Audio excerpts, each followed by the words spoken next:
I love night shoots. Really? Yeah, I prefer night shoot to day shoots Why? because I hate sunlight. I hate daytime in most cases. I prefer working at night. Yeah, It's definitely cooler it's a lot cooler. here. Yeah, so there's like a good vibe on set. I like the energy. Everybody's like sort of zombies in a fun way. I don't know. It's like very mellow on set. It's prettier for sure. Yeah, it's Especially much prettier. The lights are great. Like the reflection off the pool. Yeah. Just nice. It's just nice.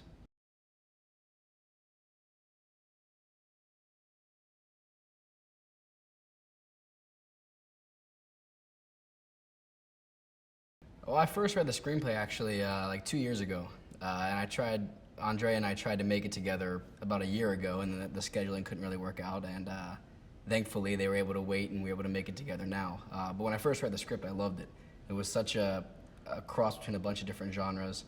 You have like the kind of thriller suspense element of it with the chasing of Nick at the end, and you have the romantic element, the kind of driving force behind the story, and you kind of have this Pablo Escobar thing thrown in there. It's just kind of a really interesting blend of genres, I think. So but it's cool though, because I feel like really a lot of the driving force behind Nick's character in the story is his love for Maria. Is the whole reason why he goes on this crazy adventure, and that to me was like so important to keep in the story. And then the Pablo Escobar thing, it's almost like he falls in love with this girl and just happens to be Pablo Escobar's niece, and then the story sort of unfolds in that world.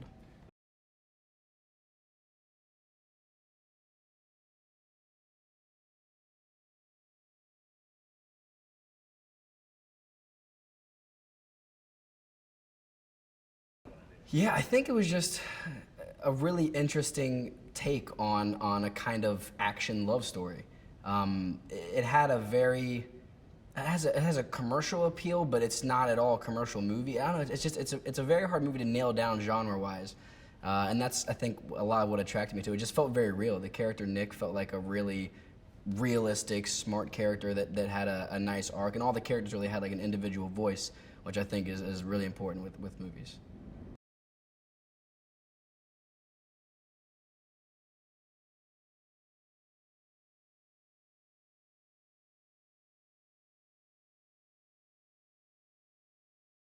Yeah, well, I got the script through my agency. They brought the script to me, and I read it and said that I loved it, like we talked about. And I talked with Andrea, and Andrea had a great vision for the story. I loved everything he had to say about it. I thought he had a really interesting take on it all. So I met with him, and we went over everything and kind of felt like, okay, we're going to do it. And then 2 years went by because of scheduling and all that kind of stuff. And thankfully, we were able to wait, and the other pieces didn't really come together for 2 years anyways. And then this spring came around, and we were all ready to go, and that's sort of how it came together. I wasn't going to be doing this movie, 6 months ago. It was really like maybe 2 months ago is kind of when we were finally like, it's actually going to work and it's actually going to happen now, which was great that they were able to kind of ramp it up really quickly and go. And we haven't felt that on set. Like, it hasn't felt like a last minute thrown together thing. It's been really well prepared and really well thought out.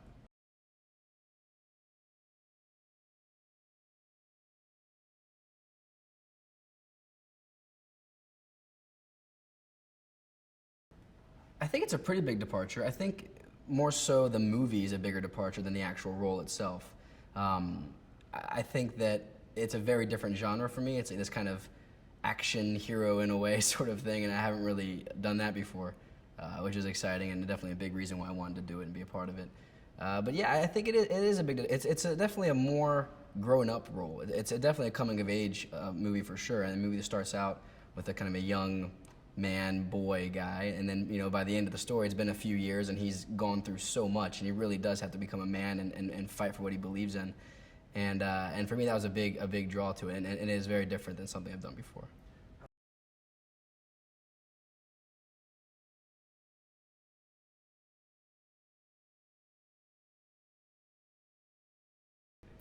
Nick to me was a really interesting guy because he sort of starts out as this boy that has kind of the backstory that people really don't get to know because it's something that me and Andrea work on. They don't show is that he's sort of been the guy that always has helped take care of his family.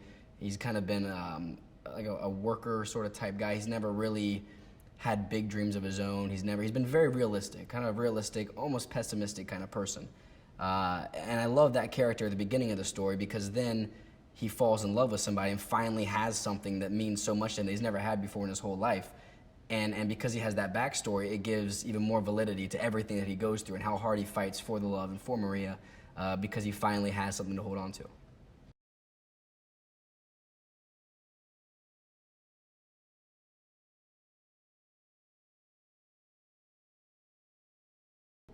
He went to Colombia because his older brother Dylan has been in South America, finding the best like paradise beach surf place in the world, and his brother has always wanted to kind of settle down on a beach and set up like a surf school and have like friends come out and just teach people and kids how to surf.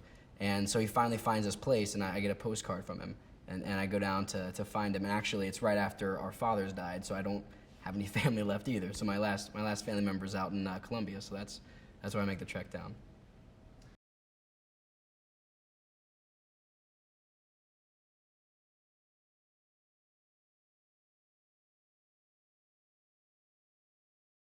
Yeah, it is definitely. I think that Nick is sort of, the story is really told from Nick's perspective. And because of that, Nick goes into the story not having an idea who Pablo Escobar is. And so therefore the audience is kind of with him on that and sort of learns about Pablo as the story unfolds. However, the audience, because it's 2013, they actually know who Pablo Escobar was, so they're a little bit ahead of Nick in that sense. But Andrea and I definitely focus on not letting the audience get too far ahead of Nick and not leaving them too far behind. It's great to keep them right there with Nick, to keep the suspense built for as long as possible.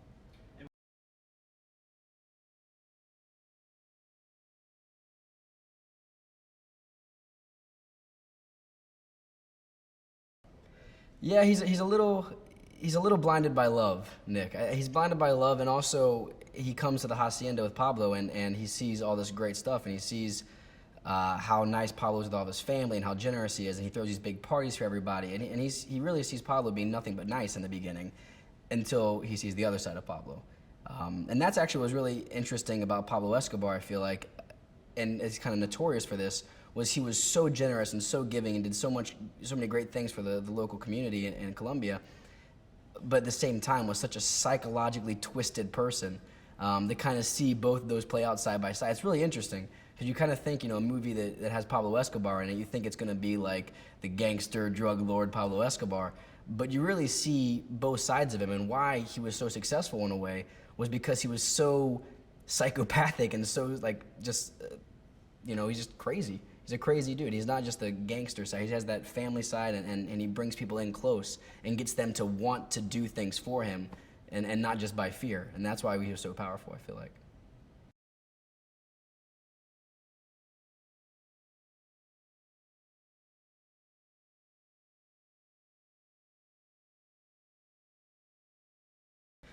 I definitely relate to Nick. I think that everybody at some point in their life has been kind of blinded by love and maybe gotten themselves into something it's a little more than they can handle, to some extent. So I definitely think that he's a very relatable character in a lot of ways. But he's very different than me. I've always kind of been somebody, I'm a very much a dreamer, and I've always kind of gone for that. And to play a character that is sort of the antithesis of that in the beginning was fun for me, really interesting.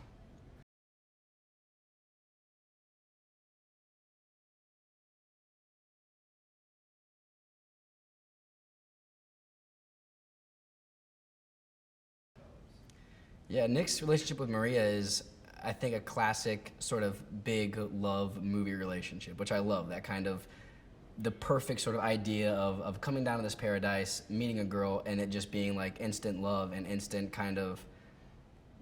They don't speak the same language when they first meet, really, and there's a sort of soul connection that they have, that's sort of deeper than words. I feel like you kind of just know when you meet somebody. There's sort of that like understanding between two people, and I definitely think that he has that with Maria, and also Maria really cares about Nick and really wants to see Nick happy, and that's something that he's never had in his life before, and for Maria, especially in the Latin culture back in the '80s. It was very like masculine men and women kind of like separate sort of thing, and Nick really actually believes in Maria and sees that she's doing all this great stuff with charity, and he sees that she's really somebody that fights for what she believes in, and she sees in him that he sort of supports that side of her, and that's something that she's not used to. So that's kind of where their core of their relationship comes from.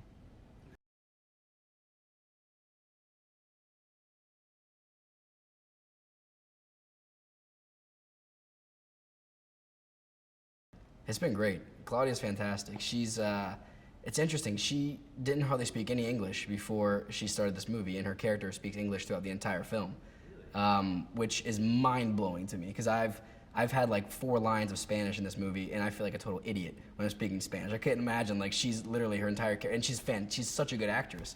When I first met her, she had flown out to LA to meet with me and Andrea and kind of audition or sort of workshop the role with me and Andrea. And that was her first time coming to the United States. I think it was her first time actually leaving Europe.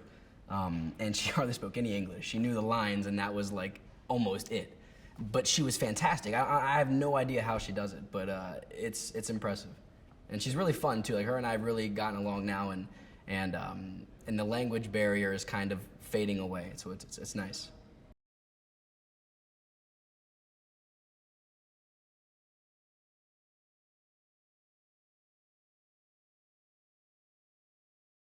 I took like a quarter of a year in Spanish in high school.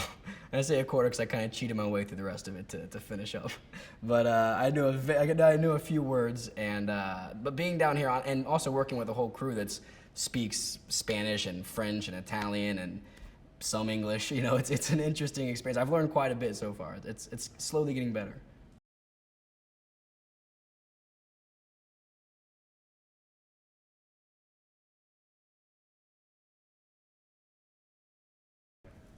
Benicio is fantastic. He's the kind of actor that he really dives into his characters deep. And when you're on set with him, he's really about kind of improvising and being in the moment and really feeling out the scene. And he always likes to say, we'll play with it. We'll play with it. So you're always like ready, like, all right, we're playing with it. So here we go. So you kind of never know what he's gonna do. But it makes it really real, and it makes the energy very suspenseful and exciting, which is perfect for this movie. But yeah, Benicio is great. I worked with him a couple years ago. He directed me in a short film that he did, and that's kind of how we first met. And then when this project came around, we were like, let's do this together, kind of thing. So it kind of was a nice way that at least I'd already met him before, so that made things nice. That's great. Yeah, yeah.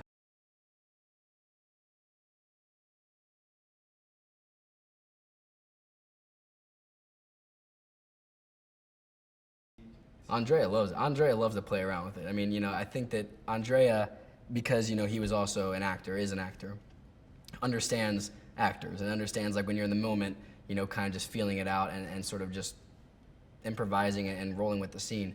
So he's definitely all about that, and he also knows how to kind of rein us in and give us little like parameters to work within our improvisation. So he's great with it. From what I've talked with Andrea about, for him the script is the literature of the cinema. Like it's not. He doesn't want to make the script into the movie. The script is kind of just the blueprint for the movie. He knows that when you get to location, you see the setup of the scene, it's going to be different. And then half the time, we'll have like chunks of dialogue, and we'll cut it down to 3 words because that's really all that's needed in the scene. In the moment, the physicality of it tells a story so much. So no, he's not at all, he doesn't hold the words close to his chest at all. The story, yes. The story he's always very, very strong about.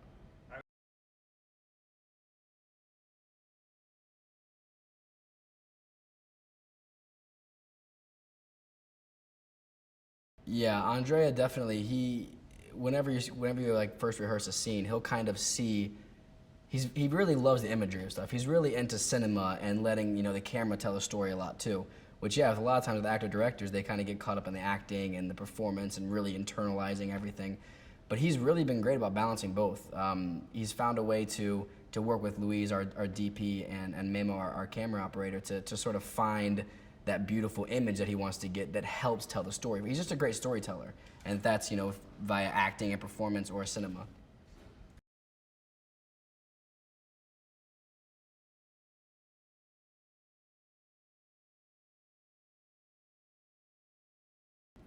Panama's amazing, honestly. Like the first 2 weeks we were up in this island called Bocas del Toro, and there's 3,000 people on the whole island, so it's very small, and it was beautiful. We were staying at this resort place, and every day to get out to set, we had to get in 4x4s and drive for 40 minutes on the sand in the beach. Like we could only go like 5 miles an hour at some point because the road was so crazy. So it was very, very great way to kind of start the whole experience of Panama. It's amazing. The crew is from everywhere. Andrea is Italian, but he speaks perfect French and Spanish and English. And our whole sound team's Italian. Our camera crew is all Mexican. Our prop department's all French, hair and makeup's French. Like, you know, so it's sort of, I'm one of like 5 Americans on the whole movie, which is a very new experience for me. I love it, actually. I think that, I don't know, international set just has a whole different feel to it because there's not that commonality of language or where you're from. Sort of the common element is like the movie and the vision for the movie. So it's kind of nice to have that sort of same language be the filmmaking. But it's been a great experience.